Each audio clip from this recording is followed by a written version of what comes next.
Hello friends. मैंने कल आपको क्वेश्चन दिया था, उम्मीद है कि आपने बनाया होगा। अब उसके एक्सप्लेनेशन को हम लोग टारगेट करते हैं। आप ये देखो कि आपका ग्रामर का कंसेप्ट और प्लस अंडरस्टैंडिंग का एक छोटा सा पैराग्राफ था, बट अंडरस्टैंडिंग बड़ी अच्छी थी उसकी। कितना वर्कआउट किया है वो। चलिए हम लोग क्वेश्चन नंबर 1 को चेक करते हैं। कॉमन एरर है, अभी आपको देखना है।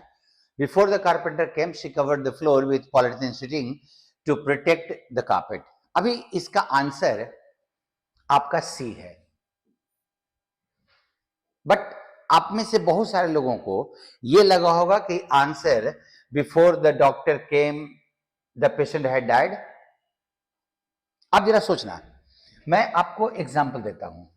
आपके इस कॉमन एरर के सेक्शन में जो क्वेश्चंस होंगे ना, वो थोड़े ट्रिकी नेचर के होंगे, नॉर्मल नहीं होंगे। आप अपने कंसेप्ट्स के डेप्थ को चेक करो इसमें। जैसे मैं आपको बोलूं कि ये जो बिफोर और आफ्टर का पास्ट का सेंटेंस था, कि यहां पे पास्ट का इंडेफिनिट यूज किया जाता है, यहां पे पास्ट का परफेक्ट यूज होता है, इसके साथ एक चक्कर है, ध्यान देना। क्योंकि बिफोर के साथ पास्ट के सेंटेंस में तुम्हारा दोनों सेंटेंस इंडेफिनिट भी हो सकता है। रूल ये है कि जब आपका सेंटेंस ये बताए कि कोई काम या कोई पर्पस अधूरा रह गया, before the doctor came the patient had died, patient का डॉक्टर के आने का जो पर्पस था वो पूरा नहीं हुआ। Before I reach the station the train had started, मेरे स्टेशन पहुंचने के पहले ट्रेन खुल चुकी थी। ये जब आपको ये रहता है कि प्रोसेस अधूरा रह जाए, तो आप परफेक्ट और इंडेफिनिट का इस्तेमाल करते हो। जब प्रोसेस की बात नहीं है, कि इंफॉर्मेशन है कि वो कारपेंटर आया, उसके पहले उसने कवर कर दिया था, तो आप इंडेफिनिट में भी बना सकते हो। परफेक्ट बनाओ, कोई प्रॉब्लम नहीं है, बट एरर नहीं होगा अगर इंडेफिनिट होगा तो। नाउ आपका एरर ये था, इसीलिए दोनों सेंटेंस इंडेफिनिट में वहां सही है। जब इनकम्प्लीट पर्पस रहे कि हमारा कोई पर्पस था वो पूरा नहीं हुआ, तब आपको परफेक्ट का इस्तेमाल करना कंपलसरी हो जाता है। जब पर्पस नहीं है तो आप इन दोनों इंडेफिनिट में भी इस्तेमाल कर सकते हो। वहां का एरर ये है कि जो शीटिंग है उसके जगह पे शीट होगा। शीट का मतलब हम लोग होता है ना चदरा एंड ऑल दैट, वही चीज यहां पे इस्तेमाल हुआ है। शीटिंग उस मटेरियल को बोलते हैं जिससे वो चदरा बना हुआ है। और आप जरा ध्यान दो कि यहां पे लिखा हुआ है कि before the carpenter with polythene sheet, polythene के चादर से उसने उसको कवर कर दिया। सो एरर आपका यहां था। नेक्स्ट क्वेश्चन पे आते हैं। Many marketing people see success as a sum total of a lot of small efforts beautifully executed. अभी आपका अगर परेशानी होगा तो हो सकता है कि आप ये बोलो कि यहां सम टोटल नहीं होगा, बट टोटल का मतलब ही सम होता है और सम का मतलब ही टोटल होता है। बट अगर आप डिक्शनरी देखो तो वहां सम टोटल का भी इस्तेमाल करना अलाउड है, सम टोटल भी सही है। और अगर सम टोटल सही है तो आंसर इसका ई होगा, ये गलत नहीं है। आपने अगर ई बनाया है तो इट्स ओके, अगर ये है तो सीख लो। ये वाले में एक नया, ऑलमोस्ट हर में कुछ ना कुछ सीखने को मिलेगा। Question number 3, I been working for Tom and Bay for 40 years. चूंकि फॉर 40 ईयर्स लगा हुआ है तो परफेक्ट कंटिन्यूअस बनना चाहिए। And have never once late, यहां फुल स्टॉप लगा, नेक्स्ट सेंटेंस शुरू हुआ, the firm has just presented me. Just लगा है तो सेंटेंस का वर्ब प्रेजेंट परफेक्ट का होता है। A gold watch as a sign of appreciation. आप जरा ध्यान दो, आंसर इसका बी है। आई हैव नेवर लेट या I have been never late, क्योंकि आप बनाते हो आई एम लेट, आप लिखते हो आई एम लेट, मतलब लेट जो एडजेक्टिव है उसके पहले इजेमार का फॉर्म लगाते हो। अब अगर इसको परफेक्ट में बनाना होगा तो हैव तो आप अपनी तरफ से लगाओगे और एम का आपको थर्ड फॉर्म डालना होगा। I have been late. ये इसका फॉर्म तो रहेगा ही रहेगा। हैव के बाद अगर आपको वर्ब नहीं डालना है तो आपको नाउन डालना पड़ता है। He has a pen. सो आपका इस सेंटेंस में एरर होगा, I have never been once late. मैं कभी भी एक बार भी देर नहीं किया है मैंने। एम का form. Next question, do you by any chance know where Lalu is?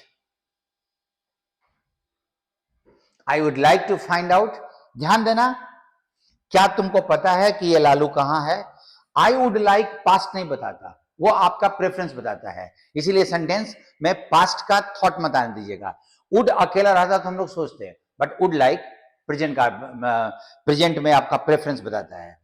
I would like to find out because I had just heard. अभी हम लोगों ने देखा कि जब जस्ट लगता है तो हम लोग प्रेजेंट का परफेक्ट का इस्तेमाल करते हैं। So error, I have just heard, and answer is C. That would exactly suit him, ये will का ही फॉर्म है। would को हम लोग will के सेंस में भी, will मतलब फ्यूचर होता है, लेकिन ये चीज उसको सूट करेगा अगर मुझे बोलना हो, और फ्यूचर का मेरे को सेंस नहीं है तो मैं उसमें would लगा सकता हूं, could लगा सकता हूं, अगर संभावना जाहिर करनी हो तो मैं लगा सकता हूं। Next question please. Someone has been using my umbrella. It is all wet. पूरी तरह गीला है। And it was wet yesterday. कोई मेरा अम्ब्रेला इस्तेमाल कर रहा है कुछ दिनों से, क्योंकि ये अभी गीला है, कल गीला था, और उसके एक दिन पहले, the day before yesterday, not after.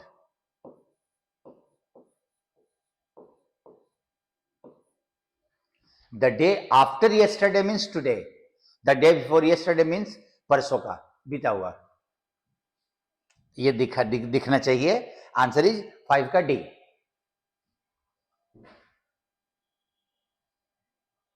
Next question please.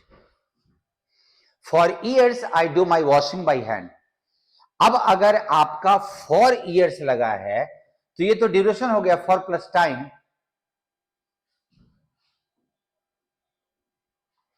तो आपका प्रेजेंट इंडेफिनिट इस्तेमाल नहीं होगा। अब ये सोचना ये है, आप जरा सोचिएगा कि आई हैव डन होगा या आई हैव बीन डूइंग होगा। दोनों में से कोई आप सोच लो, और दोनों में से आप कोई भी लगा सकते हो। मैं करता आ रहा हूं या मैंने किया है, मतलब आपका प्रेजेंट परफेक्ट भी वो मीनिंग दे रहा है जो परफेक्ट कंटीन्यूअस दे रहा है। जब भी फॉर प्लस टाइम का वर्ड लगे ना तो आपका वर्ब या तो परफेक्ट नहीं तो परफेक्ट कंटीन्यूअस में होता है। देन लास्ट ईयर, चूंकि लास्ट ईयर लगा हुआ, I bought a washing machine and I must say, मैं ये कहता हूं कि it has made my washing day exhausting. मैंने लास्ट ईयर खरीदा और हमारा अब बर्तन धोने वाला दिन या कपड़ा धोने वाला दिन बहुत थकाने वाला हो गया है, अभी भी है, इसीलिए आपका बाकी सब सही है, टाइम के साथ, प्रेजेंट डेफिनेट नहीं। Next question, I reach the hospital I had found. अब देखो यहां पे आप परफेक्ट का इस्तेमाल तभी करते हो जब ये, मैंने अभी आपको पिछले वाले क्वेश्चन में बताया था, पिछले शायद फर्स्ट क्वेश्चन में कि शी हैड कवर्ड वाले में, कि जब कोई पर्पस अधूरा रहे।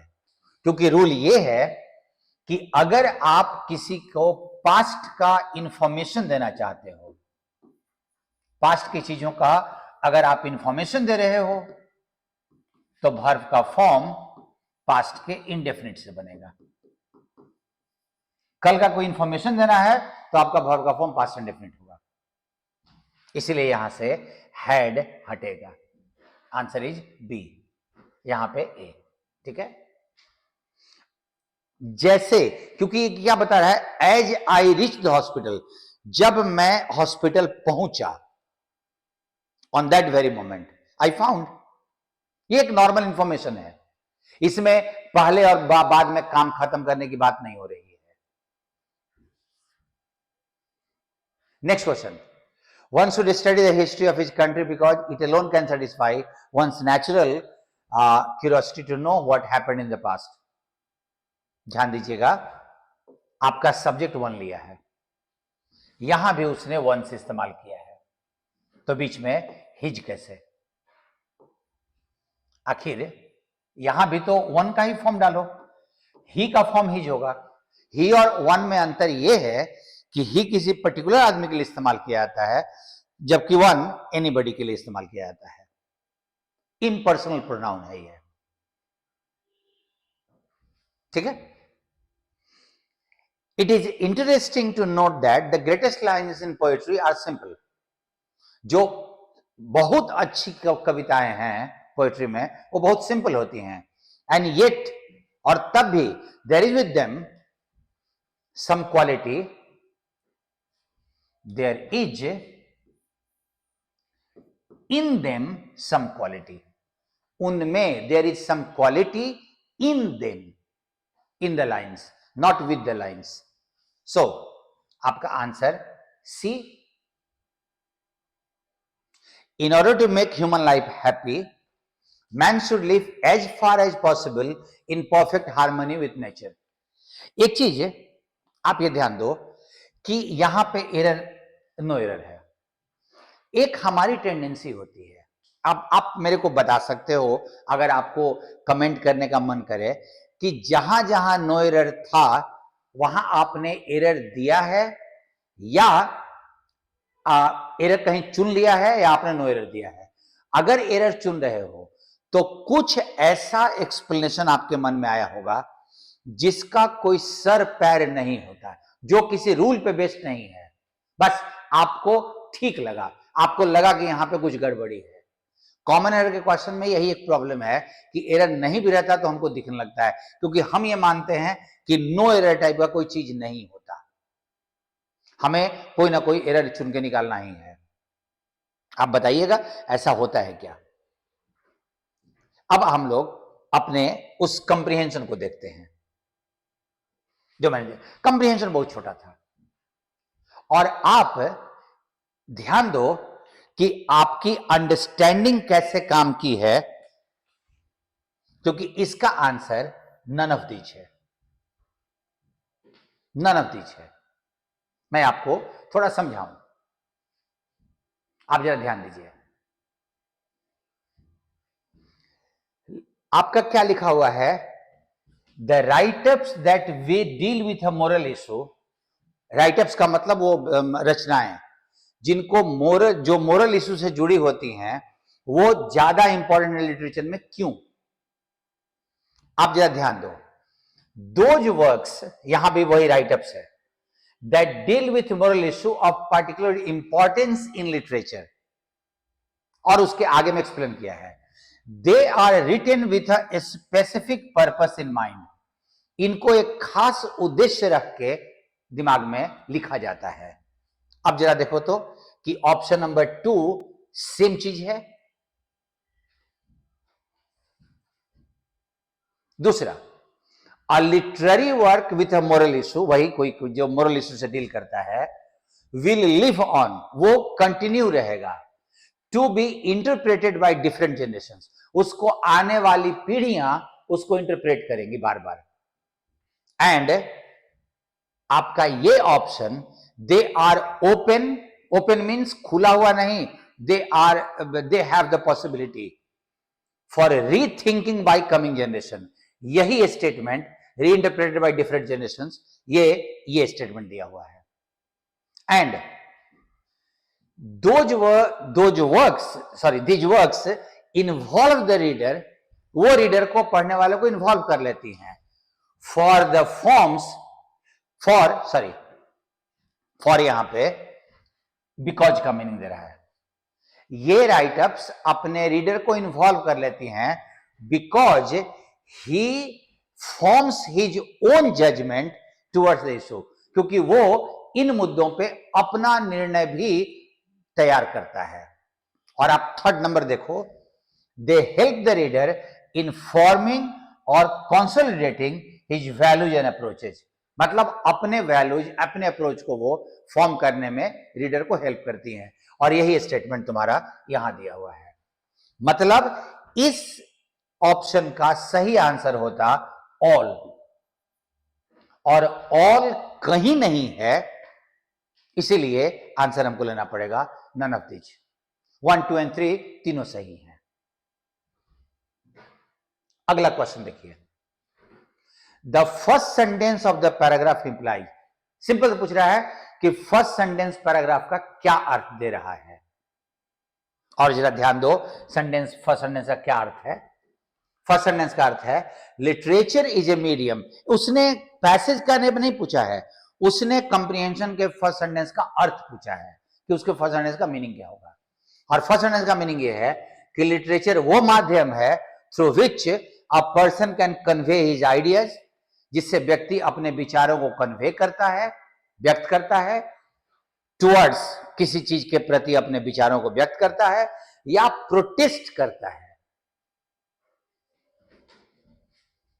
Different norms of society, society के विभिन्न डिफरेंट जो नियम, कानून, परंपराएं हैं उसके खिलाफ अपनी आवाज उठाता है, या उसके पक्ष में आवाज बोलता है या उसके खिलाफ आवाज उठाता है। बस यही सेंटेंस का अर्थ है कि लिटरेचर वो माध्यम है जिससे वो सपोर्ट करता है डिफरेंट नॉर्म सोसाइटी या उसका विरोध करता है।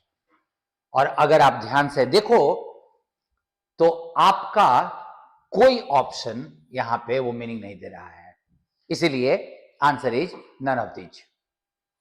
आप ध्यान देख लीजिए, क्योंकि क्या लिखा हुआ, society can change its value system, only literature allows individual. और आपसे क्वेश्चन क्या पूछा है, फर्स्ट सेंटेंस का क्या अर्थ है। मैं संडे को आपके लिए कुछ अच्छे अच्छे क्वेश्चंस आपको देता रहूंगा, अंडरस्टैंडिंग बेस्ड, ग्रामर बेस्ड, आप उसको बनाएं। एंड आपके लिए चैलेंजिंग रहेगा। मैं बहुत जल्दी एक क्लास लाइव पे में आऊंगा। मैं कोशिश कर रहा हूं कि चूंकि वोकैब की किताब ऑलमोस्ट खत्म हो गई, 8-10 दिन अभी और लगेगा, किताब अच्छी बन रही है, तो वो खत्म होने के बाद मैं लाइव एक क्लास आप लोगों का यूट्यूब पे फ्री लूंगा हर रोज, मंडे टू फ्राइडे। इसमें अपना कमेंट बताइएगा आपको कैसा लगा सॉल्व करके। Thank you to all of you.